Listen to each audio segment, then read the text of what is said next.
Welcome to the Yoked Podcast, where we talk about all things entrepreneurship, real estate, and partnerships. I'm your host, Travis Hall, alongside my co-host and wife, Ingrid. Together, we've been in real estate for nearly 2 decades, always as an equally yoked husband and wife team. Join us each week as we bring you a new episode. And as always, be sure to like, subscribe, follow along, and welcome to this week's episode of The Yoked Podcast. What's up? Welcome to the Yoked Podcast. I am Travis. This is my good buddy, Kyle. I'm excited because, first of all, we have an in-person guest. Come on. And second, I'm just super excited about what you're doing. So a quick highlight about Kyle. First of all, we met at the park like 10 years ago. Yeah. The park by your house. We're practically neighbors. We realized we went to the same church, Red Rocks Church. Shout out Red Rocks Church. And you're just an amazing guy. You're, a dad of 4, husband, an amazing wife, and you just launched this new endeavor, which is why you're here, and it's super exciting. But you are a wildly successful salesman and consultant, I should say, of technology. You won some award years ago, like some salesman award, like top sales of Denver or something, but super cool. But you definitely deserve to be here, and let's chat through it. A lot of people are, you're not in the real estate space, which is fun. And so it's a totally different business that you are in, and I'm excited to talk about it. So what did I miss? Did I miss anything in your intro? No, that's shockingly handsome. Yes. 4 kids, wife. Those are kind of the key things.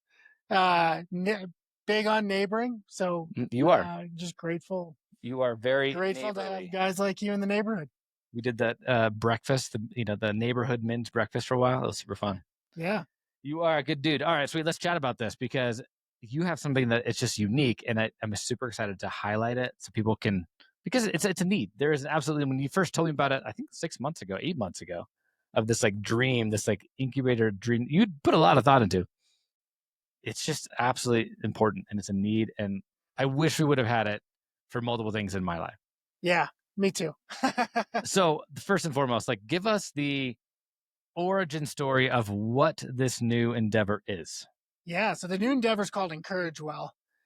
And really the whole genesis, I mean, there's perhaps a couple different places that it came about, but kind of the keystone moment was we have this wedding album from Alicia and I's wedding, sits out on our coffee table or by our fireplace. And our oldest daughter, Riley, was, just kind of flipping through it and probably laughing at how skinny I was, or who knows what. And she gets across this picture of her Grandpa Stu, giving his father of the bride speech. And she turns to her mom and I and goes, "Hey, what's Grandpa Stu saying here?" And we just kind of look at each other and shrug like, I have no idea. Right. And it was just so sad because he's just such he's a very thoughtful, but more of a quiet, introverted man. And you could just tell the heart and soul that he put into his speech. And he knew it was this big, important moment. And I think in the moment, Alicia and I were totally present. We were there. There was some naivety of like, oh, we'll remember this. Like, we're going to remember every aspect of this day. This is the biggest day of our life. Totally. And 13 years later, or I guess this would have been, 12, 11 years later, our daughter's asking us what he said. And we're like, I couldn't. There's like, he said something about a roller coaster. That's as much as he said some really nice things. But I remember like tearing up and crying. Yeah. And it just, but especially in the moment, like when you're getting married, there's so much going on and it's hard to remember details. 100%. Just 100%. And the things we have to capture them are right. And so that, I think that became the genesis of like, wow, it was like a painful reminder of like, man, we weren't able to remember that despite all of our best intentions. And so I was like, well, what's out there that can capture that? And it was, okay, well, photos are really important and they capture some aspect of it. And we're so glad we have those, but it was this limited, still frame of like, okay, great. But what did he say? There's video, but oftentimes video gets condensed. I don't know if you guys have a wedding video. Most people I talk to are like, I couldn't tell you the last time I watched. I think we actually had one at one point, but we got married 15 years ago and it got taped over. Oh no. Like I've never actually saw it, but we didn't have a videographer, but someone videotaped it for us. Yeah. And it's gone. Yes, yeah. So only video. I mean, only pictures. Yeah, we hear that a lot of like, well, we have the video. It's kind of condensed. It's like a 4-minute clip, and we watch it. Maybe our anniversary, maybe every major anniversary. Well, and it's so expensive. And they're crazy expensive. I mean, video package like $4,000 or something like crazy. Yeah, 100%. For a 5-minute video. Yeah, and then there's like wedding guest books where you can kind of capture a little of the flavor of guests, but they end up just sitting in storage, and they only like you just start collecting people's autographs, right, kind of thing. And so that really just got us thinking of like, man, for weddings, there's just such a limited option out there. And then from there, it just kind of grew and expanded. I'm like, well, man, what if you could do this sort of thing for like a coming of age or a graduation or someone retires? My dad retired, and we gathered all these letters from people along his career, and all these major life moments that are so important to us that we tend to mark in one way or another. It just became clear to us, like, hey, there's a real need for something that captures not just the person's perspective going through it like a memoir, but more of like this mosaic from the community around them of, hey, what are the speeches that were there? What are the the people who love and supported you through this? What advice might they have, or what words of love and encouragement, and et cetera. So that was really the genesis, was that moment and a handful of others, and just going, man, wouldn't it be, I don't know how many businesses start that way. Wouldn't it be nice if there was something that solved this, right? And so for us, that's where the journey began. All right. So fast forward to now, you did it. What is it? What is Encourage Well? Yeah. So Encourage Well. I love the name, by the way. Oh, thank you. Yeah. Well, and we're going to talk about it later, because I know one of the things you like to ask is coming, and I think but Encourage Well is really made out of kind of two primary parts. It's how do you gather all these memories together? How do you do it in a way that's like simple, easy? I think people love the idea of this, but the thing that we always hear is like, yeah, but it's going to take me hours of time. It's like scrapbooking. You're like, doing it, but then you got to actually do it. Yes, someone's got to put this together. Everyone's got a ton of scrapbooks that's never been made. Totally. Yes. 100%. A lot of great intention. Right. It's just this box. It's like, well, that's at some point. Yes. One day. In my free time. 100%. And so that was one thing we knew we had to solve. And then the second thing was like, man, we want this to be a tangible, physical, beautiful item. And so we have 5 categories of like beautiful coffee table books that we can print these into based on what that life event is. So got it. We've got like a marriage book we call the Join Well book. And we've got a retirement and milestone book called the Finish Well book, and a one for funerals or tragedies, trials, called the Grieve Well book. So those are really the two parts. Is we built an online tool that's free for anyone to use, and it automates the whole process. So it takes all of that stuff, all of those hours and hours and hours. It boils it down to like under 30 minutes, and it's fun. It's enjoyable. I would even say it can be like a great date night, or just a meaningful experience. And then our tool does the rest. So it'll like invite people, remind them, gather it all into one place. And then you pick out what book you want. We've got, and I guess I can show some of them. This is the first I've seen these. Yeah. In the flesh. They're pretty cool. So we've got 3. This one's a hog, man. Oh, this is the same? This is So it's like a monster. Let's get to where the camera can see that sucker. Look at that. The sucker is like 5 pounds. Yeah. No doubt. This is crazy. They're awesome. This is like a coffee table, like legacy. Yeah, it's a statement. That's a statement piece for sure. And then we got other ones. You pick your book, and then you kind of go through this process of like adding in photos. So this is the ones I brought are all the same wedding. We just kind of put together different options of the same wedding that we did, and it's so cool to see it in real life. It's awesome. Like since we talked about it initially, and it just brings it to life. Like here's the groom giving his vows next to his vows, and it brings what that day was all about to life. So, well, and I remember, I hope I'm not wrong, but I remember you talking about this initially of like this whole idea of like, like the groomsmen, for example. Yeah. Like I don't really know what my groomsmen thought or said or really anything during the wedding, because it was like I was doing my thing and I was like in a fog. Totally. But like I love it. Like they could submit their, like, this happened and you didn't even know, but this happened. Here's my words of wisdom. Here's, like this little fun story of happened in the groomsmen room after I left, or whatever. That could all be in there, Yes. which Yeah. is super cool. And it's totally customizable. So the tool we built, that free tool, you can go in and go, we've got some suggestions based on what the event is. So for, weddings, there tends to be a lot of like, hey, speeches, vows, toasts, things that are pretty standard in those sort of ceremonies. But yeah, there's sections for like, have people add stories or encouragements, or what about guests who can't come? What if you have a grandparent who can't attend? But they want to be able to contribute maybe advice that they've learned over a 75-year marriage that, like, Right. man, even if they're there and they pull you aside, you're not gonna, like, the truth is like, you just don't remember that day in the way you want to remember it. And so it turns into this beautiful way to capture this. I keep calling it like a mosaic or like a tapestry of all the love and support around you into something that, like, physically, tangibly lives on your coffee table and can, like, encourage you the rest of your life, where you just kind of flip through and like, oh, that's right. My dad he did get, like, marriage is hard. Life's hard. There's things that just, blindside you. And to have a book filled with people who love you's advice and encouragement and stories reminding you back to what you're all about, or who you are and your purpose. Like, man, how cool of a thing to, not only for you to have on your coffee. I'm pointing at a coffee table. The coffee table, right? But for your kids to then, or I don't know, guests that come over to your house and are like, wow, how cool is this? This is great advice. I'm going to write that down, or, who knows?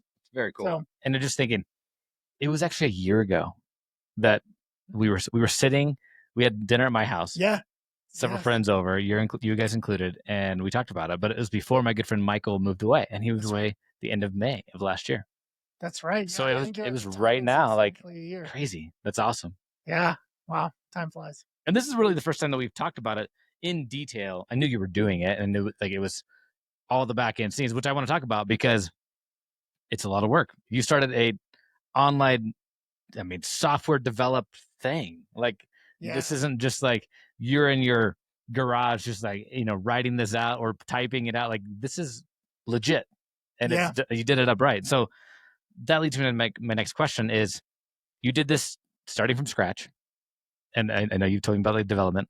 Like, what has been the biggest surprise hurdle that you're like, holy cow, I wasn't expecting that? Gosh, it just has, in some respects, it all feels like a hurdle. This is still in the baby stage too. So it's like, you're just like, growing it up.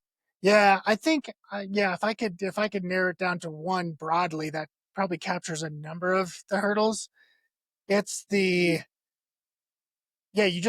for me, this taps into a passion of mine. Like, I just love gathering people together. I love encouraging people. I love being encouraged. Who doesn't? Truly. But it feels meaningful, right? Yeah. And not that other places that I've invested my time and work aren't meaningful, but this has just tapped into a passion that hasn't been scratched.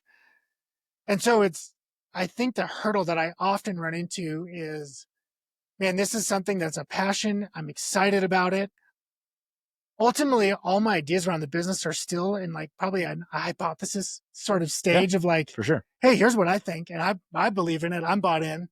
And so just trying to hold those a little bit loosely to go, okay, how can I hold it firmly enough that I'm, like, gonna push past obstacles, but not, like, steamroll obstacles that could be, like, learning moments for me to be like, hey, maybe your customer base is actually wanting this, and they keep telling you that, but you're holding on to your baby too tight, sort of thing. Yeah. It could be easy to do. Yes. Yeah. 100%. You're like in this, like, A/B test mode where you're like, does it work? No. Okay, try this one.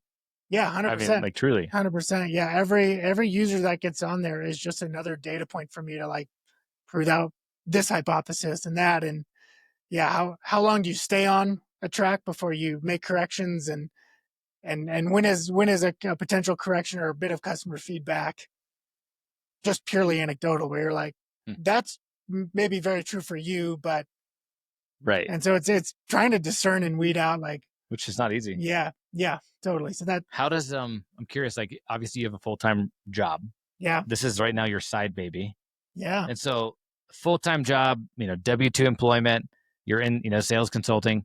what is the different mindset that you've learned in doing this where it is you, and you versus in your full-time job where it's like you report to a boss and your boss is over you and you have, like it's very different. It can be a very different mindset. Yeah, I think there's elements that are really freeing about it, and there's like a creativity that you don't often have at a W-2 sort of environment. And then there's also the elements of pressure that are just entirely different. I'm not worried about keeping the lights on at the full-time gig in the same way that here it's like, oh man, every decision carries the weight of, man, am I leading us towards a cliff or am I leading us towards a garden? I don't know. I don't know the answers on a lot of these things. So maybe both. I know. Yeah, totally. I mean, truly. So how has this stretched you both, like mentally and spiritually? I know you guys are people of faith as well. I'm curious, like, I mean, it is because you have this dream and you're watering this seed and you water, and it's real now. You have a real thing. And so, and now it's the next hurdle, and it's like getting the thing out and like telling people about the thing. And you don't have a gazillion dollars to go out there and just pay Google to, do all the clickbait or whatever it is. Like, how has it stretched you that way? Yeah. Oh, and so I'm being stretched in so many ways. Yeah, I think it's learning to prioritize my time and efforts in a unique way. Like there's just it feels like an infinity of options and places I could lend my limited time. Because I'm working a 40-hour a week job, and sometimes it's more, and 4 kids, and they're a huge priority, and marriage is a priority. Soccer coach to multiple leagues, I think, right? Oh yeah. And so Anders, I still want Anders to play on your team. We're always looking for free agents. As soon as he hits that transfer portal, you let That's right. He's a sweeper role. Transfer portal. He totally is. Yeah. Yeah. So I think early on the word balance was like really in my mind, and I think I'm challenging that more and more. Of like, it's really not about. It's not about how many plates can I spin. It's a little bit of like letting go and being like, hey, I just have to trust that these 10 hours this week that I can put towards a business, or the 30 hours this week after kids go to bed are good. And for Alicia and I to really prioritize, like, hey, what's most important to us?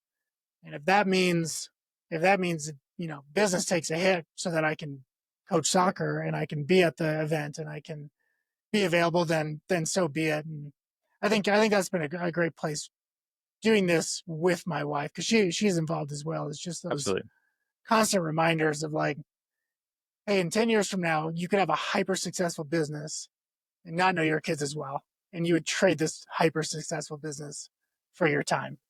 Yep. And those are like great reminders, because when you're in the trenches, it's like, I just need one more hour. You're like, well, that one more hour is really like, hey, I just need 10 more years of time. Yeah, they compound. Yeah, totally. I'm glad you said the word balance, because Ingrid and I have talked about that a lot. And like, obviously that phrase, work-life balance, that is a common phrase, right? And it is interesting. Like, to me, balance means it's balanced. Like, there is a point of like equilibrium has happened. Maybe it's not like this, but somehow it's balanced this way or somehow, but it's balanced, right? And in our experience, and because what you think, in our experience as doing, what we do, full-time real estate, both full-time entrepreneurs running multiple businesses and just going, I think balance is the wrong word. Like, I really do. Like, yeah, we always kind of strived for work-life balance, but it's more of an integration of like doing it all well. And so like, there's seasons of crazy work, and we, really pack in like the hours that we can with family time. And then, but the opposite side is there's seasons where you can be gone for, like, we're gone for 5 weeks camping. We're still working, but the balance is way over here on the other side. And so it is this weird, we've just kind of learned, like, at least for us, it's not, the goal isn't balancing. The goal is integrating it well into your life so you can do both all together. Yeah. And it's like this whole thing of like, this is what we do and who we are. and work is, I'm created to work, and this is a part of what I'm doing. Yeah. But it's just been, you said that, I'm like, Mm. I want to say that because it is interesting and it's different. It's a different way of looking at it, of like, Yeah. are we balanced, or is that the goal? Is the goal to just Yeah. push in really hard right now and then have, still make time for all of the family times, and you're not getting as much sleep right now, maybe, and that's okay.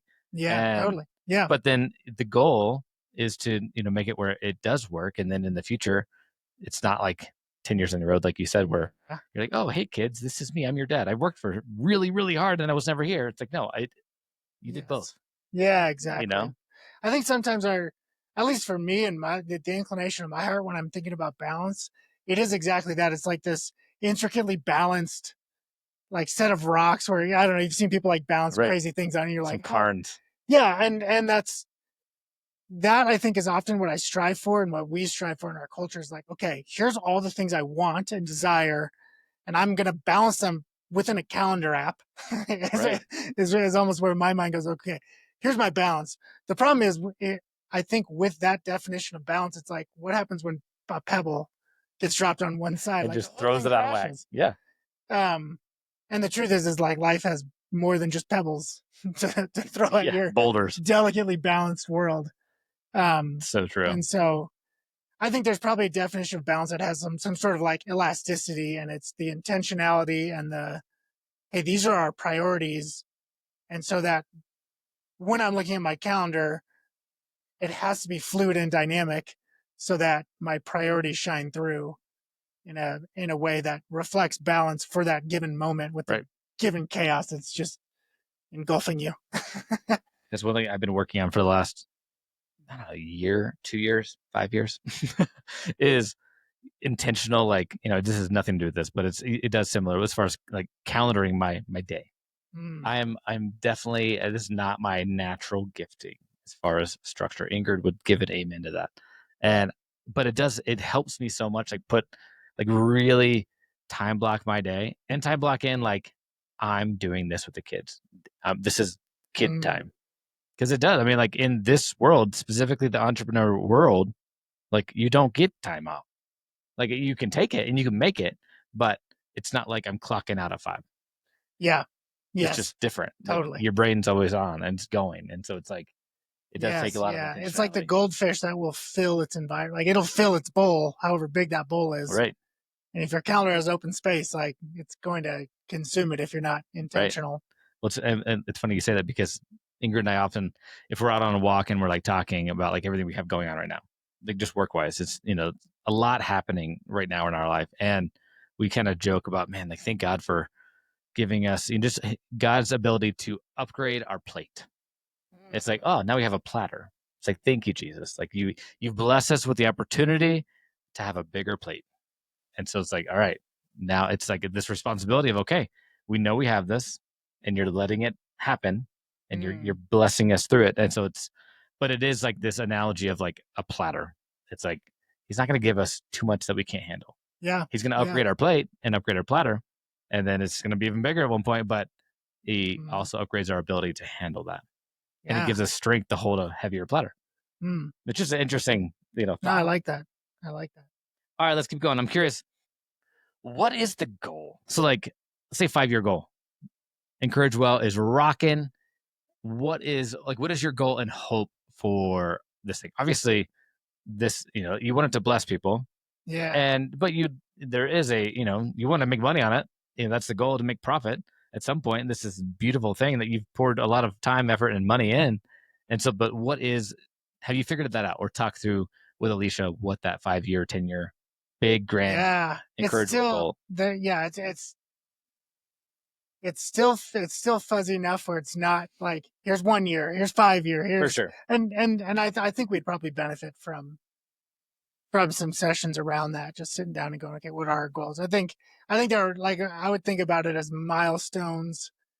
And I think a lot of those milestones are around like, hey, I want to feel like I've proven out this hypothesis in a way that it can be repeatable. I think that would be a huge milestone for us. Like, okay, hey, we changed our pricing and packaging to make the tool totally free to anyone. That's a hypothesis. Is that going to be fruitful? Big pivot. Yeah, totally. Yeah. And just to have enough data points to go like, yep, that was, for some people, maybe it's not the enticing thing. Maybe they were never going to buy it anyways. Maybe they'll gather it all and they're not going to buy a book. But proving out some of these early hypotheses that I have that are, I mean, they're rooted in lots of time and effort and study and trying to figure out what the market is and interviewing, potential customers and trying to get, in the trenches as much as I can. And yet they're hypotheses. So I think, man, and gosh, if I could put on, there's probably like 10 critical hypotheses that we have. So in 5 years from now, I don't know what's realistic. I'd love to say we've at least answered with confidence 7 of them. Where we're like, okay, we now have a repeatable process that we can go back to and tinker with, but we're functionally moving in the right direction. Profitability would be awesome. That sounds great.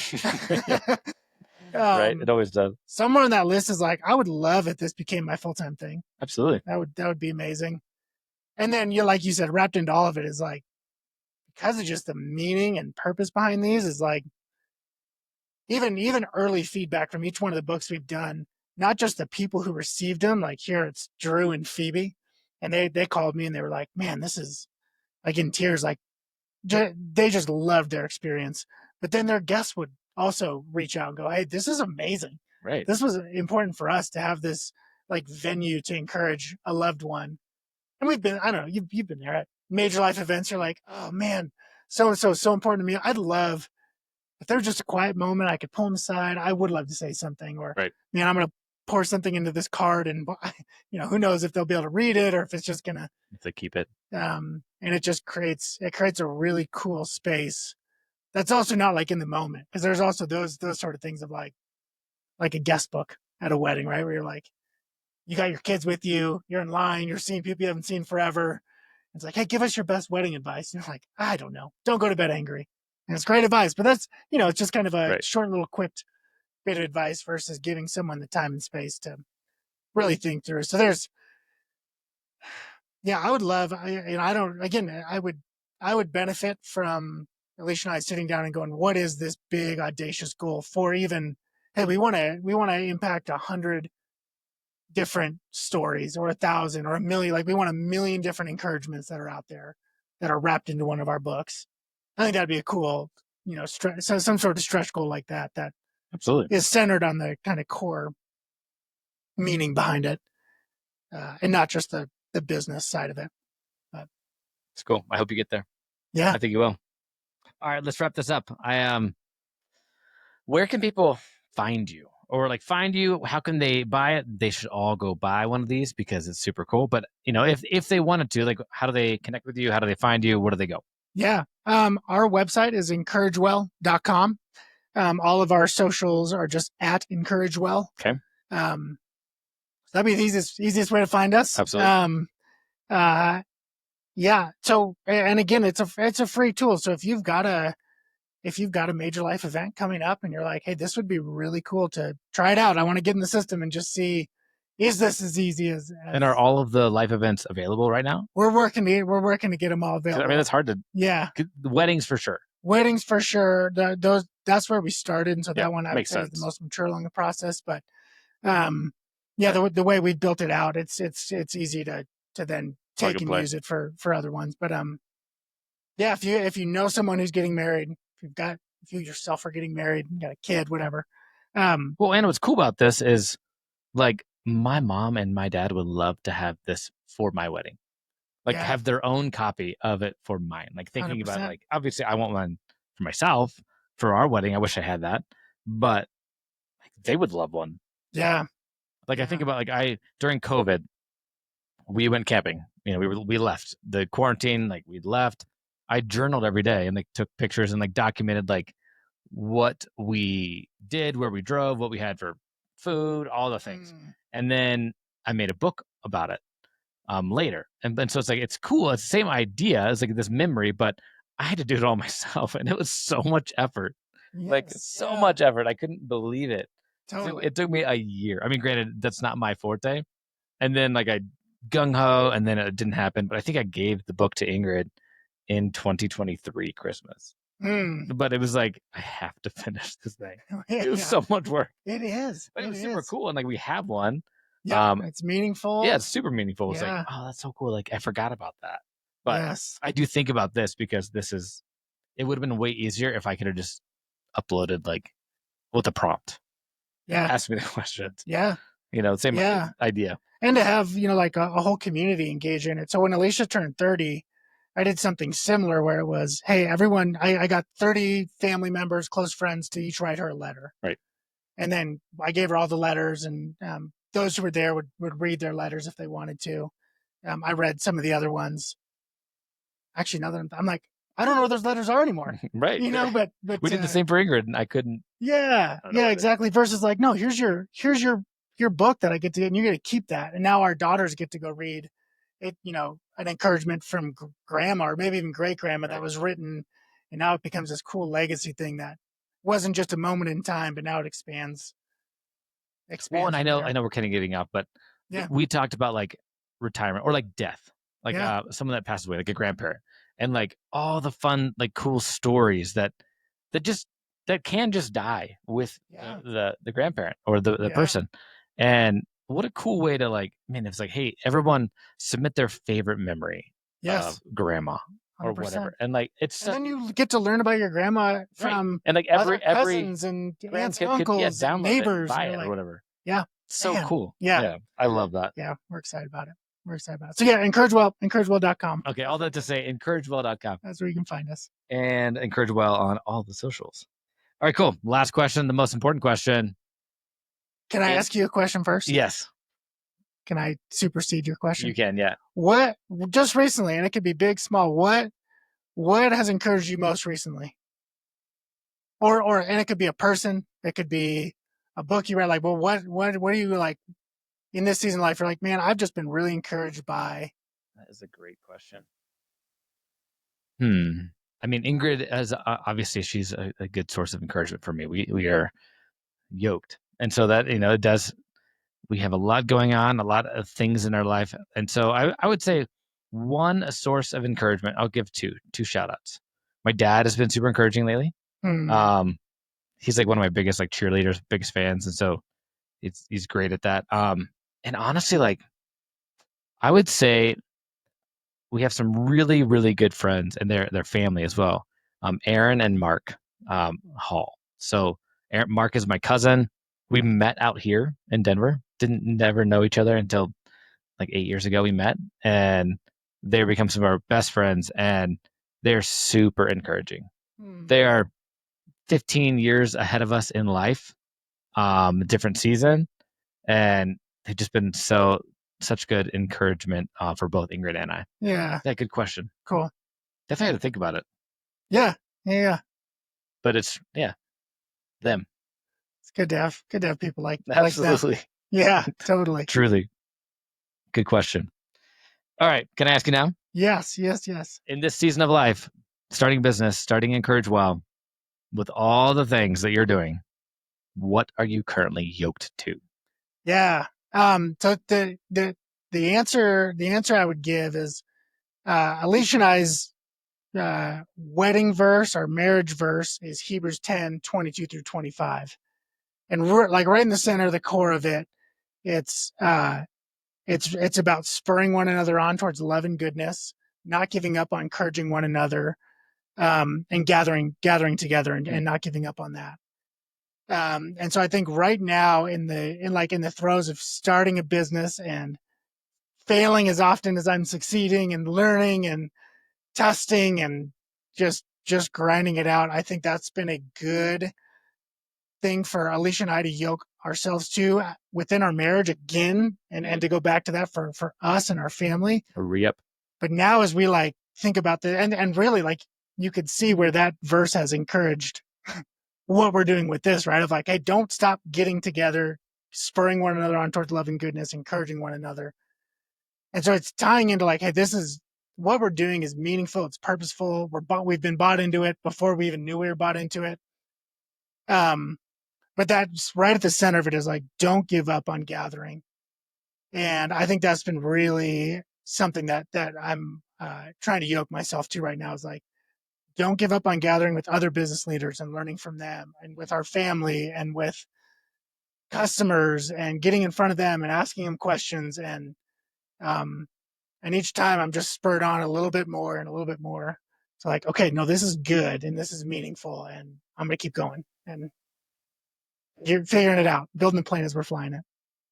I love it. What was the verse? Hebrews 10? Hebrews 10, 22 through 25. Got it. I love that. Yeah. Well, I mean, honestly, just hearing you say that, and like obviously knowing you, it does seem like this is kind of like it's been put on your heart. Like God's put that on your heart. This is obviously not a Christian podcast, but we are Christian and people know that. It's faith-based. And it feels like this is an act of obedience, of kind of stepping into this thing that God might have called you to do. Yeah. Yeah. You know? Yeah. I think for us, it's always been an invitation that we've had from him of like, hey, how do you continue to encourage one another, spur one another on, whether it's one-on-one together, whether it's broadly a neighborhood, a workplace. And yeah, so I think this has just been another place where there's been this like invitation of like, hey, there's a reason we put this verse on. I put this verse on your heart. Now run after it. And for it to be like your marriage like verse. Yeah. Which is cool. Totally. I love that. Yeah. That's awesome. Well, any last words of wisdom or anything else you'd like to add before we wrap this sucker up? Oh man, words of wisdom. Any words of encouragement? Words of encouragement, wisdom. For the audience. Yeah.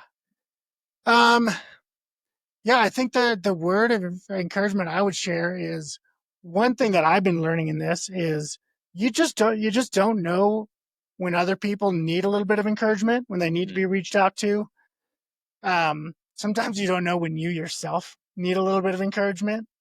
And I think that's been one cool bit of feedback that I've gotten, was like, I didn't realize that picking this book up and reading that was going to be so impactful, from my best man or someone who attended this event or that event. That's so good. If there's someone on your heart or mind that you're like, you know what, I should just ping, go ahead and think about you. You just never know. You never know where that could lead or what kind of encouragement. And there's not a lot of, I don't know, there's no pressure in what you say. I think sometimes just letting people know, like, hey, I hope you're doing great. I don't know. What's cool about encouragement is that when you encourage someone else, oftentimes you feel encouraged. Yeah, totally. It feels good. Yeah. It feels good to like tell someone like, dude, like, great job. Or like, I really appreciate you. 100%. And like earnestly mean it. And yes. like, it feels great. Yes. Yeah. I mean, behind the scenes, when you look at even the name Encourage Well, and our logo is like an old stone well. And I think it's exactly that, of like, hey, when you fill someone else's cup, your well also gets a little bit filled. And so there's a little behind the scenes on some of the creative branding that we're like, I love that. You might see and just pass by, oh yeah, there's the well. Encourage Well, get it. But that is exactly what you said. It's like the heartbeat behind it of like, hey, we should be filling each other up. Yeah. Absolutely. I love that. Well, thank you so much for being here. It was fun. Thanks for bringing these. Yeah. It's fun for people to see them. And yeah, definitely. Until next time, hope you guys enjoyed this one. Go check out Kyle's website. Go buy the books, all of them, and send it to your friends. Thanks so much. Thank you so much for listening to this week's episode of the Yoked Podcast. We hope you enjoyed it. And as always, be sure to like, subscribe, and follow along as we drop a new episode each week.